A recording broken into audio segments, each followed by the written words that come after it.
most of you know who come here week in, week out, I mostly speak improvisationally or spontaneously, depending on what comes up. And this is the one week a month where I kind of plan.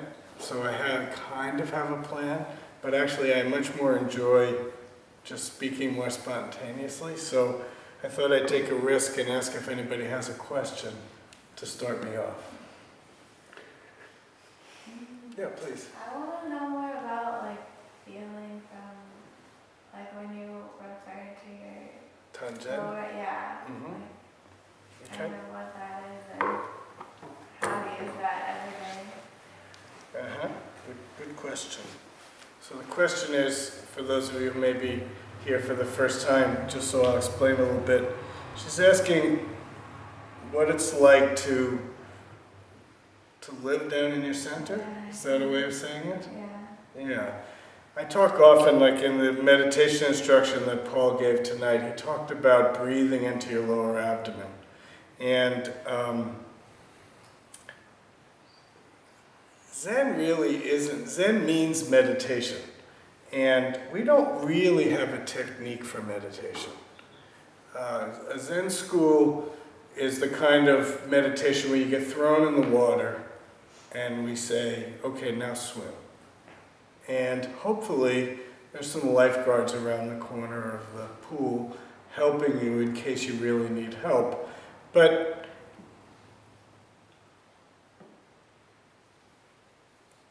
we trust your own basic original nature. I'm going to take a roundabout means to get to your question. When years ago I was in Korea with a group of Zen students from all around the world, part of our worldwide Sangha. And at the end of the trip, after we had been around to probably 20 different temples, we ended up in Seoul and we went to the head temple of the Choge order in Korea. And the Choge order is the order of monks and nuns that we're not really exactly part of, but we come from there. We're kind of a sister group. And we got a tour around the temple, and the guy gave us an introduction into Korean Zen. And one of the things he said was that Korean Buddhism, I'm sorry, not Korean Zen, Korean Buddhism. Korean Buddhism is actually a combination of 4 different paths. One is Buddhism, that would be obvious. One is Taoism, which is, in a sense, Taoism predates Buddhism in China. Am I right about that, Julie? And it's more of, and Julie might know more about Taoism than I do, so I have to be careful here. But Taoism is a more indigenous, natural, originally Chinese spiritual system. Then there's Confucianism, which also came from China. And then there's shamanism, which probably predates them all. So those 4 strands kind of woven together make up Buddhism in Korea. Zen is a sub-part of Korean Buddhism. In Japan, the temples are split between, there are Zen temples, there are Shingon temples, there are different styles of Buddhism have their own temples. In Korea, the temples include all of it. So where most of the monks and nuns probably aren't meditation monks, there are maybe 10, 15, 20%, whatever the number is, of Korean monks and nuns are Zen monks and nuns. Zen means meditation. So primarily the technique of Zen is meditation, but meditation in its widest sense. But historically, if you go back to China, where Zen began, Zen is a combination of Buddhism and Taoism. So Zen has this kind of, again, not being a scholar of it, what I think of as a kind of sense of a naturalness. And that we humans have a natural way that is already complete. So from the Zen point of view, we start from already being complete. But we've lost our completeness because we've gotten lost in desire, in anger, in fears, in neediness, in all of the human stuff that, comparing, blaming, all the things that human beings do to try to find a place in our human society where we can thrive. From the Zen perspective, that behavior is often what throws us off course. So, there's so many ways to talk about this, but fundamentally, we're trying to get from our confused loss of naturalness back to a natural self. And the simple process starts with connecting down into our lower abdomen, into our Tangen. I like the translation of Tangen as energy garden. But maybe we could call this our original home. If you watch people, each one of us has ways that our energy gets dissipated. Some people are really hyperactive and talkative, and their energies are shooting out. Some people are quite internal, and maybe you can see a collapsing in a certain place. So we all have some adaptive way that our development has created this small false self in order to make it in the human world. It works. We all find our little niche, generally speaking, plus or minus. But along with that comes a lot of suffering, a lot of comparisons. What I notice quite often is it comes with a lot of shame. Shame being, you can contrast shame and guilt. Guilt is, I really screwed up. I did something wrong. I feel guilty about that.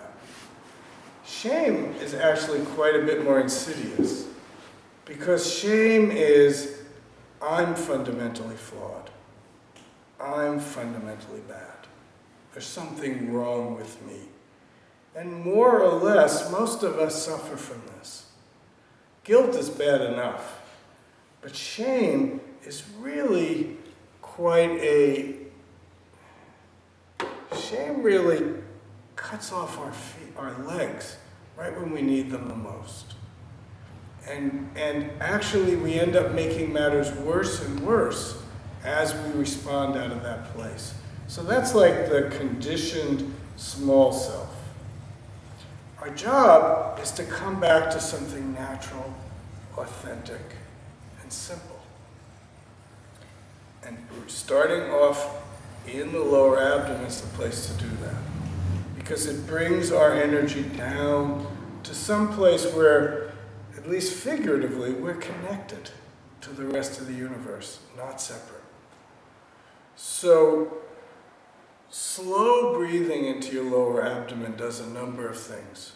One thing is, as I've been just saying, it connects us to that original place. If we're looking to find our original nature, if we just go by our thoughts and our feelings, we get lost. We can't find it. So we need a place to settle in that's bigger than our thoughts and feelings. And that's that lower abdomen. I don't know if you meant it exactly the way I heard it, but part of your question sounded to me like, how do you listen from your lower abdomen? Of course, physiologically we need our ears to listen. But if we just take what we hear and filter it through all the conditioned beliefs and ideas, then we're really not hearing. We have to take what we're hearing and bring it down to a place before the conditioned ideas. And that's the place down here. So if we hear a horn blowing, or if we hear the sound of this stick hitting the floor, if we just listen with our ears and bring it into our minds, we very quickly run into our opinion about the sound. Those of you who come here quite often, you might think, again? He's always hitting that damn floor. Why doesn't he stop doing that? Doesn't he have some other way to teach us? Doesn't he have some other example besides hitting the floor? See, that's thinking. That's separating from just the sound, just the smell, just the taste. Something more natural, more simple. I would say something more organic. It's like being in the woods and just listening, just hearing the insect sounds. If anybody's been in the jungle, the insect sounds are so loud. There's so much energy. And we can be afraid of those sounds. We can like parts of it and not like other parts of it. That's all thinking. Zen returns us to before thinking, just listening, just smelling, just tasting, and then just responding, not from my ideas, my opinions, my desires, but from something deeper, something we don't even know what it is.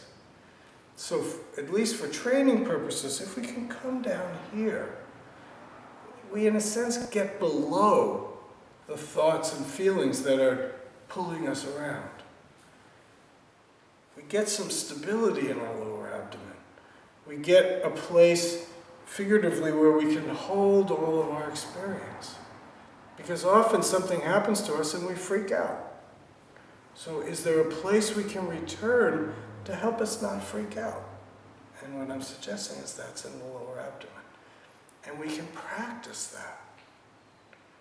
We can sit, no matter what's going on in our minds, no matter what's going on in our feeling center, we can just follow the rising and falling of the breath, the diaphragm going out and coming back.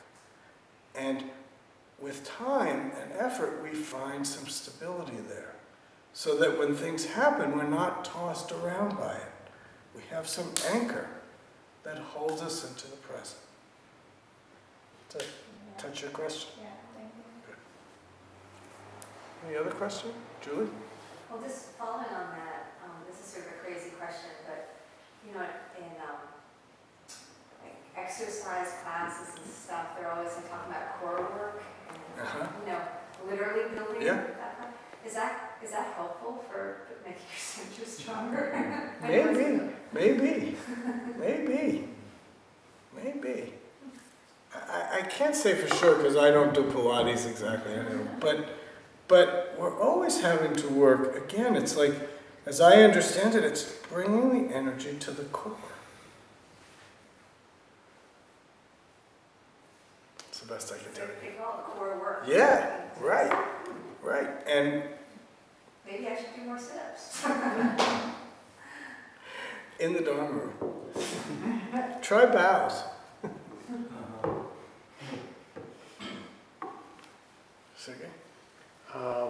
Since you mentioned Taoism, I had an interesting experience a little while ago. I spent some time with my very good friend who is also a Tai Chi master. And when she learned that I was practicing Zen, she noticed that my back is not straight a lot of the time, that I slouch a lot. And she said, you have to be careful if you're meditating, and if your back is not straight, then you could be hurt. And then she talked a little bit about some Tai Chi terminology, chakras and whatnot. I was wondering if you could explore that kind of occult aspect of Taoism, if it has any room in Zen. I can't. I don't know about all that. I can speak about posture. I could speak about the value of sitting up, of allowing your back to be straight. The formal training, the formal posture for sitting Zen, Suzuki Roshi described it as if you're hanging from a string from your head, so that your spine, it's not rigidly straight, but it lines up in a natural fashion. It's a way of returning our body to a more natural state. In some forms of Zen, the posture is primary. And so if you go to some Japanese Soto Zen centers, they're always coming around and correcting posture. And the form of sitting is very important. Our style, we're a little bit looser with form, so we don't correct as much.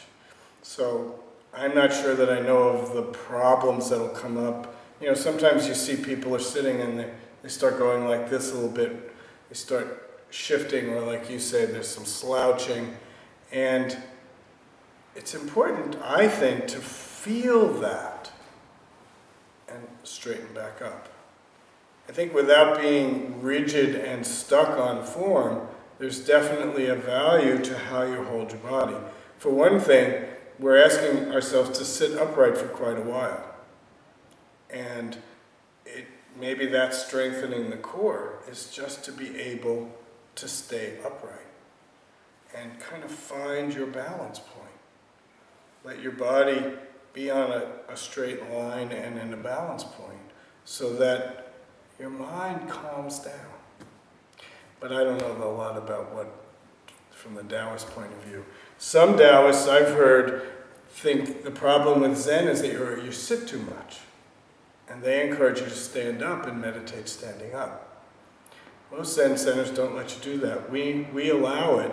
In fact, even every Wednesday night, Paul is saying, if you feel too much pain, stand up. Some people in a longer meditation might stand the whole meditation period. There's some value to shifting it around, not being stuck in one rigid position. Because if you start to believe that meditation means sitting like this, the other 23 hours a day when you're not sitting like this, you're not doing any meditation. But if your meditation means being present, alive, focused, and attentive to the moment, then everything you do is meditation. Then everything we do is practice, not just sitting like this. Though sitting like this is quite important. But to keep an open mind, not get rigidly stuck on anything.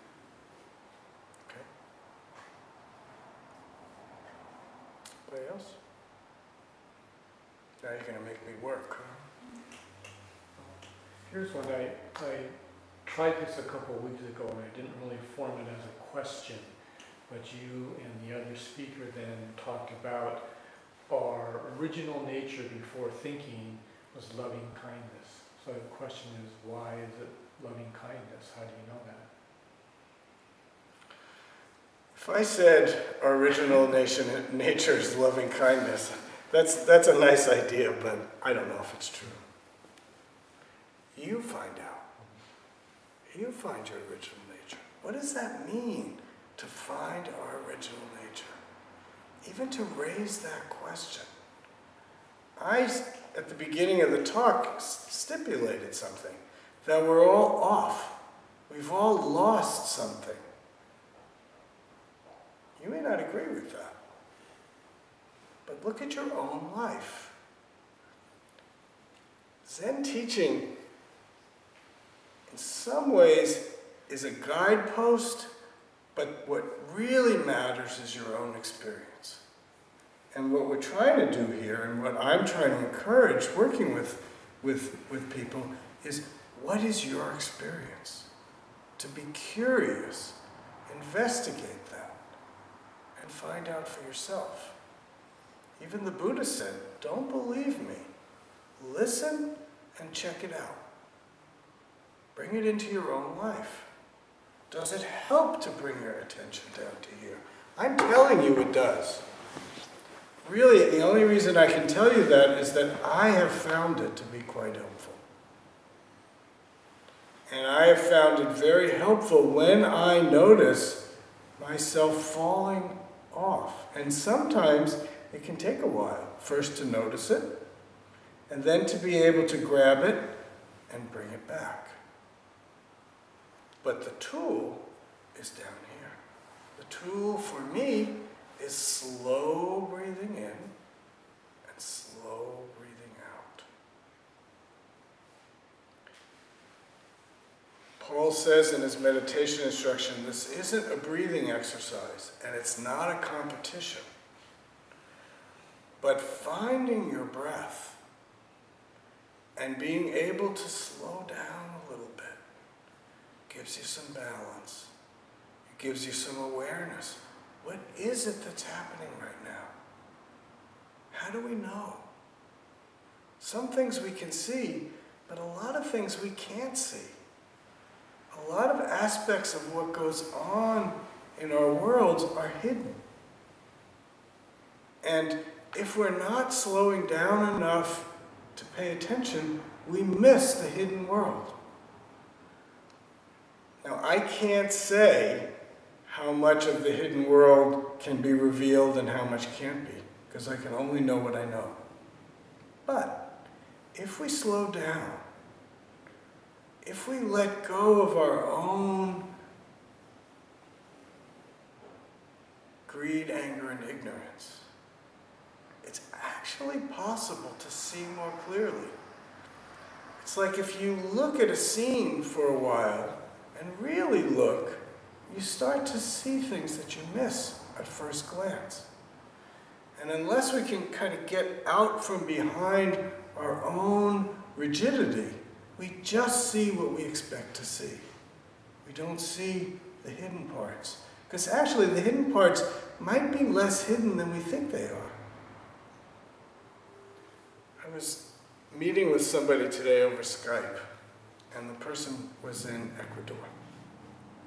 And he was in I don't know what it was, a room, an apartment. It could have been down the street in Berkeley. But because of the way Skype works, I was able to look at the whole screen. And I noticed I started going up to the corners and noticing the corners of the room. And I can't really tell you that I saw anything special in that. But I started looking at the parts of the screen, the image on the screen, that I wasn't looking at. And suddenly the whole field got bigger. So what I'm suggesting is that if we slow down and use our senses, to use a little jargon, before thinking, we can actually see so much more. There's one phrase that some of the old Zen masters used, which was, see one thing, understand 9 things. So we can use our intuition, we can use our wisdom, we can even use our life experience. But unless we notice it, we can't see anything. But, I mean, I'm making this up, and let's see if this works. If you generally see 5 things, even with the greatest wisdom, so you'll see 45 things. You'll understand 45 things. But if you see 10 things, you'll understand 90 things. So, all I'm suggesting here is widen your view and quiet your mind and body, and things will be revealed. We call that before thinking mind. And when we talk about true nature or original nature, we say original nature is not knowing. Not knowing opens up a truth. Knowing closes things down, wrapped around our own particular way of understanding something. So if you're with a friend or a loved one, or both, and they need you to listen to them, if you just listen with your own ideas and your own small perspective, and when I say small perspective, I'm not trying to denigrate it. It's just by definition narrower than the whole universe. If you only listen from your own perspective, all you can hear is what you already understand. But if you can get out from behind your own small perspective and listen, there's so much more to get. And that's when the other person feels received. Because if you're just listening through your own filters and giving back through your own ideas, what the other person feels like is, no, you don't know me. You're just talking about you. But what we crave is to be seen, to be heard, to be listened to. And that in itself is healing. And we can give that to the world constantly by getting grounded, recognizing that for all the value of our opinions and ideas and beliefs, and they do have value, but they also have limitations. And if we can suspend our own ideas for a little bit, we're more open and connected to the world around us. And that originalness, if that's a word, has a chance to be expressed. I don't know about you, but for me, some of the most joyful times are when I surprise myself. When I start saying things, seeing things and responding to things in a new way, a fresh way. And that takes a kind of suspension of our narrow perspective. And just to put it in the terms of context, of practice, that's what we're doing here. We sit and we breathe in, we breathe out, we chant, we bow, whatever it is we're doing, our thoughts and feelings are constantly appearing. But from the place of practice, we don't have to believe it. We don't have to buy it. Just because I think it doesn't mean it's so. And we can bring doubt and wonder to our experience. And there's a safety sitting in a room like this with other people who are also sitting, with people whose job it is to keep the room quiet and safe. We have room to let go of our defenses. We have room to be curious about things.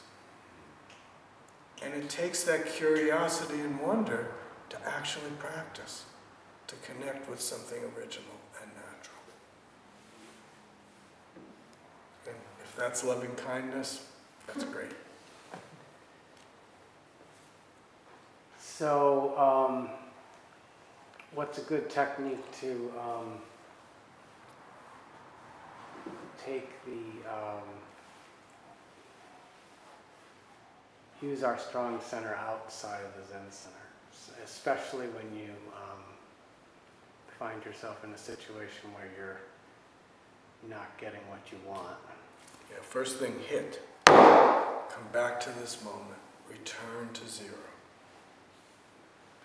And then find your center. Literally. Literally. Whether there is an actual center or not, I don't know. But we can find it. And we can, that once, if you just take a few breaths down here, then you can remember your whole practice. There was it's probably still around, there was I don't know what to call it, a modality called neuro-linguistic programming. Anybody remember that? Yeah. And it had something to do with hypnosis, actually. It grew out of Ericksonian hypnosis. They had one technique they had was from a relaxed place, kind of self-hypnosis, so it's kind of something of a trance, but it's really, in my experience, it's kind of a relaxed, open state. You bring in some kind of experience and you anchor it in your body. And then when you need it, when you're living your life, you touch that part of your body. And it reminds you. So, take a few breaths down here when you need it. It reminds you of your practice. It brings you back, really, in an instant. So for me, literally, trying to slow my breath a bit and feel that rising and falling is an anchor back to the wisdom of practice. And then I remember, oh, that's my idea.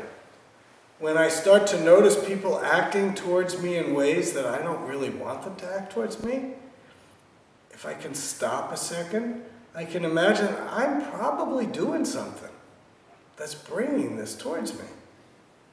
So even if it's just that I'm throwing another log on the angry fire, I pissed you off somehow, now you're coming back at me, and I sure don't like that, so I'm going to come back at you, and it's getting worse and worse. When I feel that energy rising, I try to go back to my lower abdomen. And from that place I remember, if only shut up. Don't say anything. And then I say it anyway. And it gets built again. And I remember, okay, shut up now. Just let it dissipate. Somebody wrote me an email the other day. He says, I just moved in with my girlfriend, and we're fighting all the time. And I really don't want to fight. So how do I stop fighting? I wrote back, the best way to stop fighting is to stop fighting. Stupid on one hand, but actually completely true. If you don't want to fight, don't fight. Shut up. There's a line in the Temple Rules, it's kind of harsh. It says, keep the stopper in the bottle.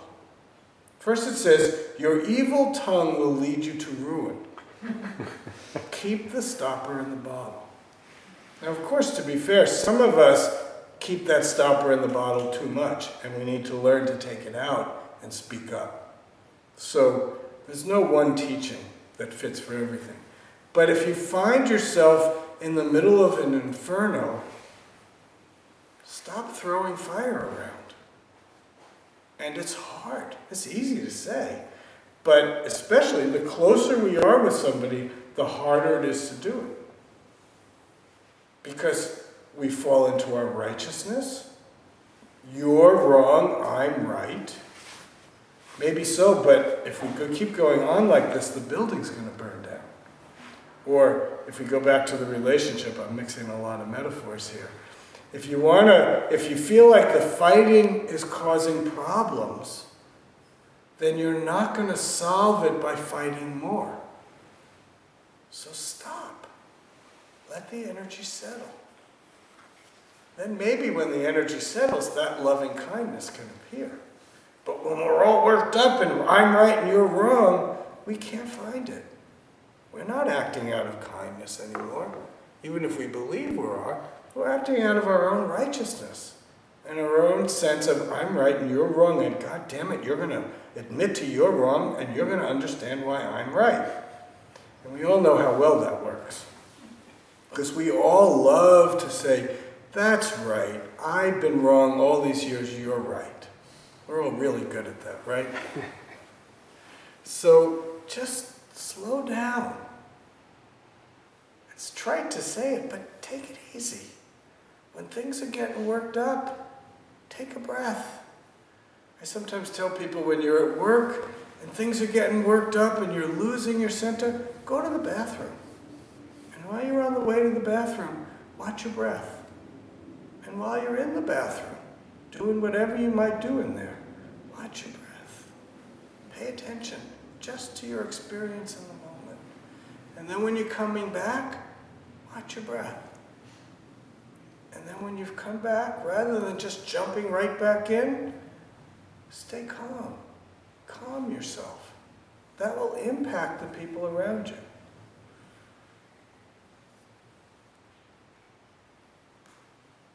One of the things I struggle is being right. I catch myself on I have to be right without realizing until it's too late in a way.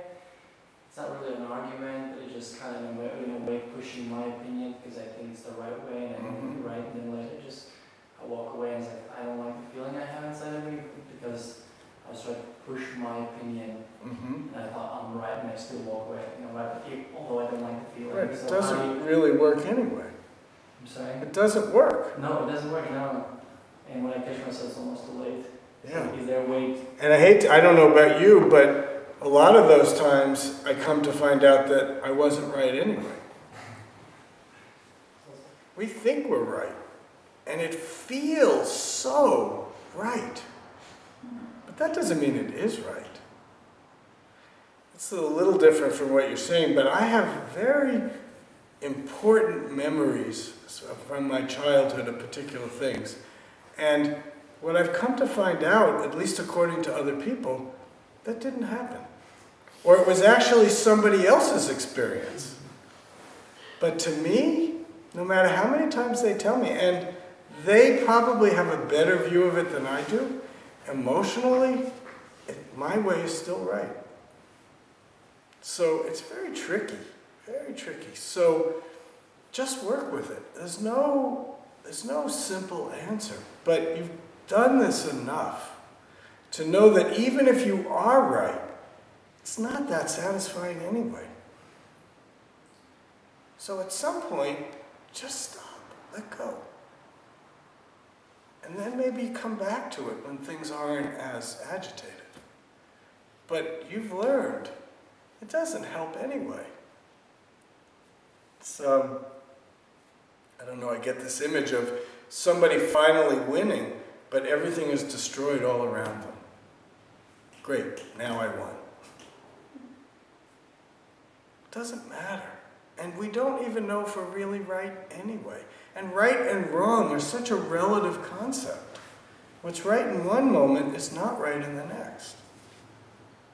So just come back to this moment. Yeah. I'm going to go back to an earlier thread, something that was talked on, and had to do with this idea of the original nature, the original mind. So, in my experience, when I was an infant and small child, I remember having a sense of wonder and curiosity, and I had no knowledge of names and labels. And these are things which I learned where people told me, pointed at things, and named this and that. Okay, at some point, I remember when I was around 7 or 8, I remember being able to remember what it was like to think like the small child, and it was really different. And I remember that periodically, at least every 6 months or a year, I would go back and recapture that way of thinking. And then a year or so went by later when I was around 11 or 12, and I couldn't. I could no longer put myself into the mind of the small child and that way of thinking. Something was irretrievably lost. At that point, I think I just, got into the realm of the knowledge and identifications and all the thinking that we do, rather than just taking something in and wondering. So, I don't know if other people have had anything like that type of experience of remembering what it was like to think like a child, or even being aware that there was a different way of thinking. But I'm wondering, what is your take on it as a Buddhist? Actually, you made me curious. In your meditation practice, do you feel at all that you've ever touched back into it? Never. You've never been able to remember again? Never. There's too much, too many layers of accumulations of lacquer and more lacquer and more lacquer, of layering of all of experience. Now, to unlearn it all, it's like once somebody told you the ending, you're just trying to say, "Don't tell me I give up," and they say, and then once that happens, you can never unknow it. At least that's my feeling. I can't feel like I'm in Groundhog Day. Yeah. I think I'm going to respond maybe to something that you're not bringing up. But when I work with people, one thing that I notice is that what feels like a more true nature is not very far away. On one hand, there's a lot of lacquer that, and gosh, the older we get, the more lacquer there is. But if I ask a few questions and open up some space for the person, very quickly, something more real, something more authentic is actually able to come out. Now that's probably different than that original way of thinking without labels. But what I often think that lacquer that seems so thick, it doesn't take that long to find the crack that goes back down. And maybe we can never think again as an infant that doesn't have labels. But we can find some deeper feeling, perspective, and sense of ourselves than the superficial that we're mostly living in. And I'm not sure that it's the same thing, but that's what it brought up for me. I remember reading the book about, is it Bankei? Bankai, yeah. Yeah. An old Japanese Zen master from the 1600s. Yeah, that he talked about something about being able to go to your original mind and had thousands of people come to his lecture. He called it the unborn Buddha mind. Yeah. And the way he would describe it is he'd say, if you're sitting in this room and I'm talking right now, and outside a bird crows or caws, without any thinking, you already know what that is. Our mind already has the capacity to recognize things without thinking about them. And that the more we can get out from the rigidity of our structured mind, the natural ability to just be with what is already here. He's an interesting character because he was sickly as a child, and when he became a monk and when he got older, he became very militaristic in his practice. I mean, the story about him is he nailed himself shut inside a cabin and vowed not to come out until he had enlightenment. And he got sick. There was all sorts of horrible things that happened to him. I don't know how he got his food. But then afterward, when he started teaching, he said, I did all that. I'm here to tell you that's a waste of time. Don't do that. Your original unborn Buddha mind is always here and present. Just return to it. You don't have to put yourself through all of these incredibly horrible and difficult experiences to get it. We already have it. Just listen. Just open. It's already here. That's the Taoist naturalness as I understand it. It's already here. We're already free. Zen Master Bon Soeng used to use the example of, there were two of them that I'm thinking of now. One is a bird in a cage and the door's wide open, but the bird won't walk out. They say, these cage-free chickens, to be cage-free, they have to open the doors to the chicken coops, but that doesn't mean the chickens walk out.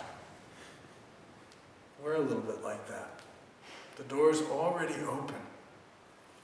The other example he gave, and I don't have time to tell this whole story, but it was about a bear that performed in a circus. And the bear performs in the circus, he does all these tricks, and then he gets food. So somehow he gets out of the circus and he's out in the woods and he's hungry. He starts doing tricks. Nobody's there to feed him. So he comes back to the circus. So we're already free. We already have it. It's probably a simplistic way of saying it, but in Zen we say the Buddha's enlightenment was about recognizing that he was already complete. He didn't need to do all these ascetic practices. He found that the middle way was good enough. Not too tight, not too loose. He said not only did he realize that he was already complete, But everyone and everything in this world already has it, already is it. So we don't have to become something different in order to get it. We just have to return to what we already are. And that's the naturalness, and that's the slower abdomen. It helps us drop out of where we're accustomed to living into a place that's before thinking. Because that natural, true self is before thinking. It's before holding on to our rigid ideas and beliefs. So just do that.